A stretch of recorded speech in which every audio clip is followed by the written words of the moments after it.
Hey guys, today I bring you a review of this 2022 Lexus ES350. In this video, I want to talk about some of the features of this nice premium sedan, as well as what was the owner thinking about when she opted for it. What is the difference between this and the Lexus IS? Is this just a nicer Camry?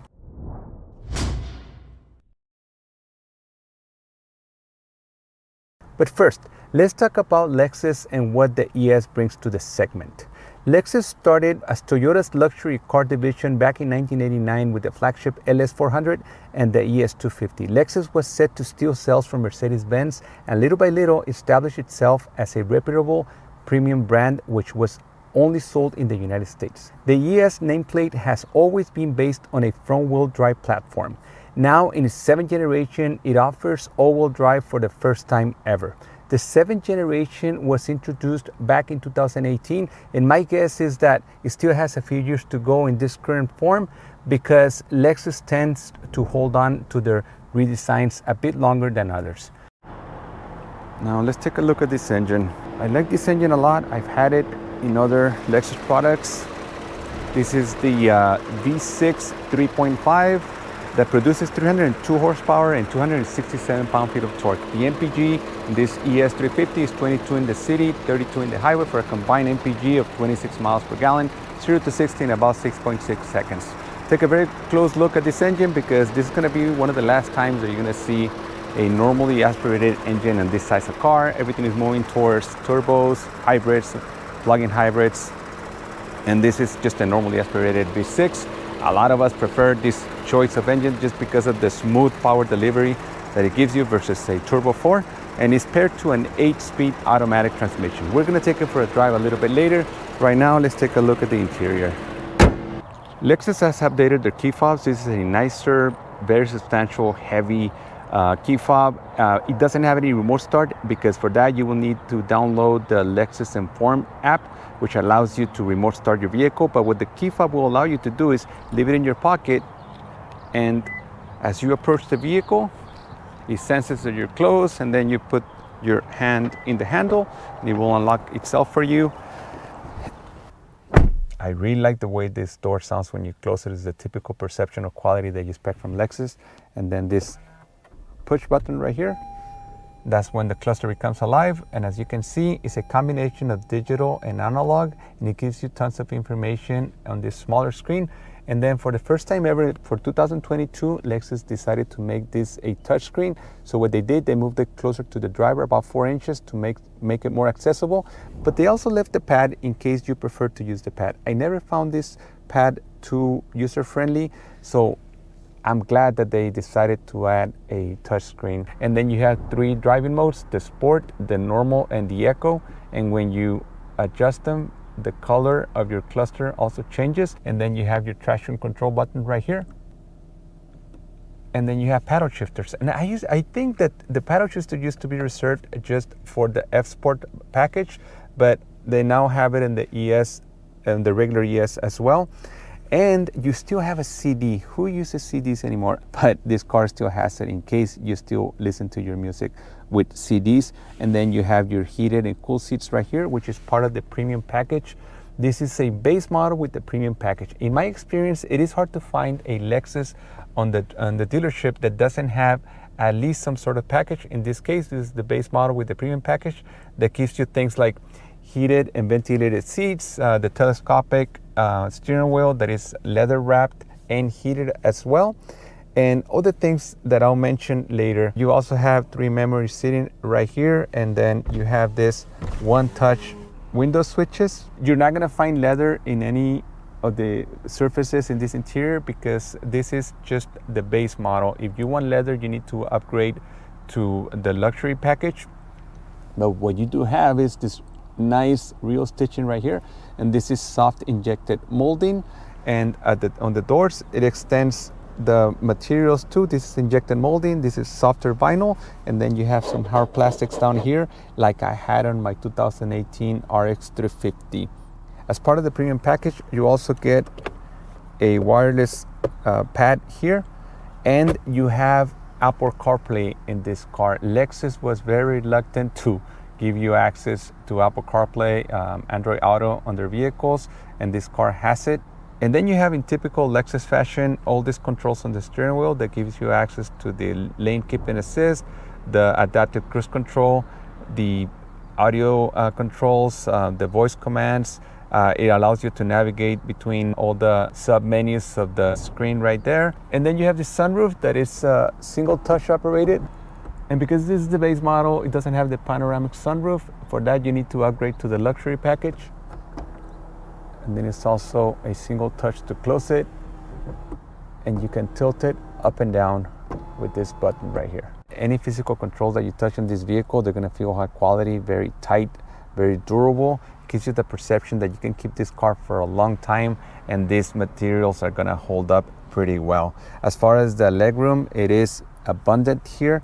I'm about 5'11", and if we move the seat all the way back, I can barely touch the pedals, which gives me reason to believe that anybody that is over 6 feet tall can find a very comfortable sitting position in this car. Moving on to the back seat because it started to rain. I left the front seat as far back as possible to show you how roomy this rear space is. I still have about 5 inches before my knees touch the back of this front seat, which I consider to be a really roomy back area. For amenities for the back, for the rear drivers, for the rear passengers, I'm sorry, you do have this 12-volt outlet right here, as well as 2 USB-C outlets. This is a 5-passenger car, but this middle seat is a little bit on the smaller side, maybe a small child or somebody that you totally dislike. If you lower this, you can have an elbow rest with 2 cup holders. And this back seat is not retractable, but what you do have is this that gives you access to the rear trunk. Let's talk about exterior styling. The spindle grille, it is big, get used to it because it doesn't seem to be going anywhere anytime soon. This trend of the bigger grills started with Audi back in, I think, 2008, and Lexus followed in about 2013 with all of their models at one point or another. It is a big grill. I've gotten used to it more and more because I just see them everywhere, but it is big. Only these 2 parts are functional, and this is blocked. This is actually the bumper. I left the emergency lights on to show you that in 2022, Lexus is still offering a combination of LED plus incandescent headlight with an HID. If you want to upgrade to the triple beam LED lights, you're gonna have to pay extra, but the good news is that you can order it as a standalone option. This is probably my favorite angle of this car. I really like what Lexus did for the 7th generation. They brought out the lines, especially around this area. Notice how it looks a little bit more muscular here. Lexus is trying to attract younger buyers, and I think they're doing a great job at, for example, hiding the nature of this front-wheel drive platform by putting things like the side mirrors a little bit back. Instead of mounting them on the actual window, they went low and big and a little bit pushed back to hide the proportions of this car to give her a nicer look. It has been many times that I'm on the road and I confuse the LS500 with the ES350. And I think that is a good thing for ES350 owners because remember, the LS500 is rear-wheel drive and is the flagship of Lexus. So I don't think there's anything wrong with the base model sedan looking like the flagship. These 10-spoke 18-inch wheels are an option for $600 and the tire size is 235 by 45. They offer you enough sidewall for comfort, and at the same time, because they're all the same size, you're able to rotate them and get twice the life of what you would get from directional tires like those found on the Lexus IS. I really like what Lexus did with this rear end because this is actually a dual exhaust and the pipes do come up from here instead of, for example, with Audi, that this is fake and the pipes come from underneath. Something that I don't particularly love is the fact that these taillights are just like the headlight, which is a combination of incandescent and LED. The trunk of this car is very roomy, and that's one of the advantages of a front-wheel drive platform is that they usually offer more interior space for the passengers as well as bigger trunks. This trunk is fully lined like you would expect from a Lexus, and you'll be happy to know that this car still offers an emergency spare, unlike other brands that they're starting to move towards repair kits or nothing at all.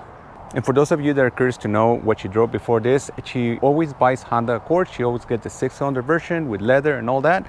and she keeps them for about 100,000 miles, and that usually happens every 5 years. Before this, she already had a Mercedes-Benz C-Class, and she did not want another Mercedes because the one that she had, she bought it new, and she had a lot of problems with it, even within the initial warranty. And because she keeps cars for a long time, she wanted something reliable that she could keep for a long time with peace of mind that the car was not going to start breaking down after the initial warranty expires. For over a decade, the ES was Lexus' entry-level model until the arrival of the Lexus IS. In a strategic success, I think Lexus was the first luxury brand to have two entry-level vehicles priced about the same, with the IS and the ES, which gave customers an option to pick between two different approaches to a sedan within the Lexus brand, unlike BMW 3 Series and Mercedes C-Class. The biggest difference between the IS and the ES is the fact that the ES is a front-wheel drive platform, while the IS is a rear-wheel drive platform. There are factors associated with this. For example, front-wheel drive vehicles usually offer more interior space than rear-wheel drive ones, as such is the case of these two vehicles. Another big difference is the ride quality. The IS suspension is a bit more sporty, a bit more bumpy. Tire and wheel choices on the ES also make for a more comfortable ride. Fuel economy is over 20% better on the ES than it is on the IS. Being a bigger car and the fact that it's a front-wheel drive gives the ES more space both in the cabin as in the trunk. When it comes to the reason why the owner chose the ES over the IS, it is because she says that she found the ride to be more pleasant on the ES. She also told me that she chose Lexus over other premium brands because of Lexus' reputation of reliability and because she found the ES relatively affordable compared to the competition. This particular vehicle has the premium package, which is offered for about $2,400, which includes heated and ventilated front seats, rain sensing windshield wipers, Lexus memory system, power tilt and telescopic steering wheel, leather trimmed heated steering wheel, intuitive park assist with auto parking, wireless charger, windshield wiper deicer, and power folding outside mirrors. The premium package is a cheaper option to get some nicer features in this car. The owner told me that she didn't opt for things like navigation system because it was an expensive option that was redundant with the availability of Apple CarPlay. Keep in mind that the navigation system option gives you access to the bigger center screen, but in my experience, it's just not worth it. Is the ES350 just a Camry in a tuxedo? I do not think so, but please let me know in the comments how you feel about it. I want to know from you if you just think that it's not worth the extra money. Is this just a nicer Toyota Camry in disguise? The most luxurious Camry, called the XLE, fully loaded in a comparable fashion to this ES350, is slightly under $38,000, while this one was about $45,000 as option. They both have the same powertrain, and surprisingly, the Camry XLE has a standard panoramic sunroof and the base ES350 doesn't. Likewise, the XLE comes with leather seats, while the base ES doesn't have leather seats. Also, the XLE doesn't offer you memory seating. Other than maybe an extra speaker or a feature here and there, these cars are pretty much alike. Where the Lexus offers a bit more is on the bumper-to-bumper warranty, which is 4 years and 50,000 miles versus 3 years and 36,000 miles on the Camry XLE. The rest of the initial warranties run longer also on Lexus as well. The Camry has free maintenance for the first 2 years and 24,000 miles, while the Lexus ES has only 1 year and 10,000 miles of free scheduled maintenance. But remember, I'm doing a comparison as fair as possible. I'm comparing the top-of-the-line XLE with the base ES350. Keep in mind that the ES350 gives you access to features not found on the Camry, but for that you have to pay a lot extra. A fully optioned ES350 called the Ultra Luxury runs you at about maybe around $55,000. Does Lexus do enough to differentiate the ES from the Camry XLE? I want to hear from you. So I would say that whoever wants to ding the Lexus ES for being based on a Toyota Camry has a valid point, but then again, I believe that being based on such a reliable car, like one car that is made by Toyota, is not necessarily a bad thing. In my experience, Lexus has been riding on the reliability card since its inception, and it continues to draw customers for that same reason. Not so much for its innovation, more for the reliability perception, especially when you compare it to rivals like BMW and Mercedes-Benz. Putting it on reverse allows me to show you the quality of the image or the rear view camera. I'm not impressed with the quality. It's a little bit grainy. It's raining, so as you can see, it's a little bit distorted. And another thing that I want to mention is a difference between this and the IS is the fact that this is a little bit higher off the ground, has a little bit more clearance, and it's very convenient because when you're driving, you come to this ramps, you brake for no reason. The car was already passed, but anyways, it's got that automatic braking or emergency braking. So what I was saying about the height, the clearance, the ground clearance of this vehicle is that a little bit higher than the IS, which is a little bit more convenient for everyday driving because when you get into like a driveway or something, you don't have to be as careful because you're afraid that you're gonna scrape the bottom front of this car. We're gonna get on the freeway and see, to test drive the responsiveness of this transmission. Is an 8-speed transmission, and my last experience I had with this transmission is that it wasn't great. It was a little bit jerky, a little bit imprecise on the RX. Let's see for 2022 it's tuned a little better. Let's see. See, there was plenty of wheel spin just with the wet surface of the rainy day, and right now it's on eco mode, so we're gonna put it on sport just to see if we sense a difference, and then if you push, it goes back to normal.